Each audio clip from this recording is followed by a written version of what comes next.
Hi Andres, good to hear from you, mate. Hope you're well in whatever type of lockdown you're experiencing at the minute over there.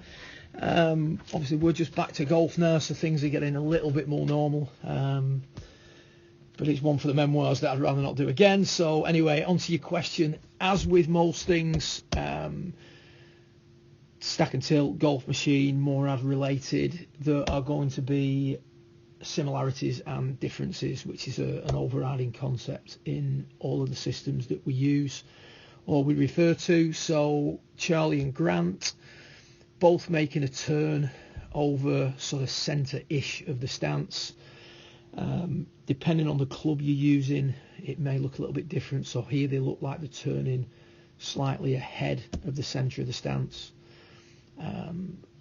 As they go to driver, ball goes forward, axis tilt increases, stance gets wider. That turn might appear more over the centre of the stance. But generally speaking, shoulders are turning on a tilted angle over the centre of the stance. During transition, both players have obviously a linear movement. When we're teaching beginners or talking about the model, we might talk about having a stable upper axis and a translating lower axis. That's the sort of model that we talk about. In reality, when the ball's on the floor, my observations would be that the better players always tend to move down and forward, maybe in slightly, as you can see here, varying ways, but there is a tendency to move down and forward. Ball on a tee, the downward would be less prevalent, and the forward may be a little bit faster in the lower body, but generally speaking, down and forward. Upper centre never moving further forward than the lower centre, so that is always translating further than the upper. In Grant's case, his lead shoulder 4 to 5 works down and across, and you can see that lead knee really sort of pushing down, adding flex. In Charlie's case, his shoulder moves more level 4 to 5, and you can almost see it almost starting to climb at that point. So different trajectory in the lead shoulder. Charlie's lead knee looks like it's moving more, and again these are sort of fundamental rudimentary lines, but Charlie's lead knee sort of moving this way. Grant's tends to be moving more this way, just overall appearance. So Grant's flexing the lead knee more, Charlie's starting to push the pelvis forward more, Grant's sort of going forward and into the ground a little bit more. 5 to 5.5, Grant's shoulder starts to work up, so the trajectory from red to yellow to green, there's slightly more downward from red to yellow with Grant than there is with Charlie. Then both players start to work up onto that green circle. Again, Charlie's upward is slightly more abrupt.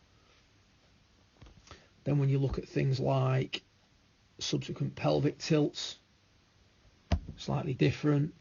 Charlie's noticeably sliding more, and Grant is turning a little bit more.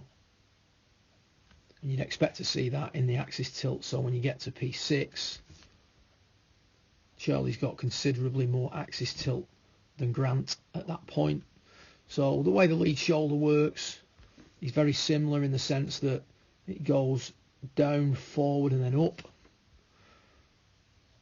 Not down as much, more forward and level before then going up.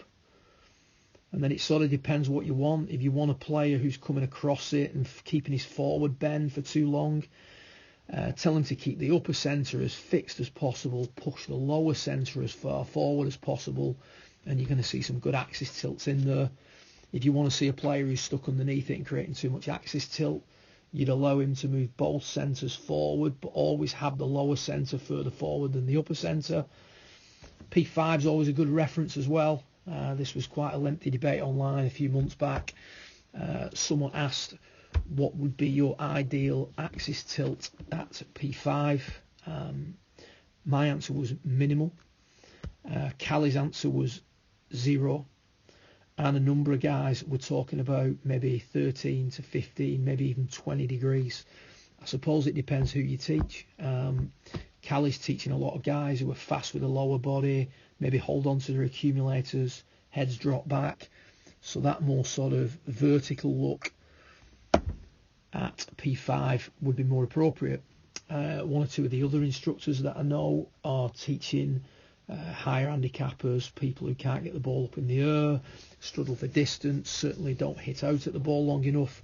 They may benefit or will benefit from that more of a sort of wrench, pelvis push forward, creating a more pronounced axis tilt at P5. So those are a few thoughts. I hope that helps. Hopefully, at some point when it's convenient, we can hook up and have a good chat online. Glad you're well, mate, and speak soon.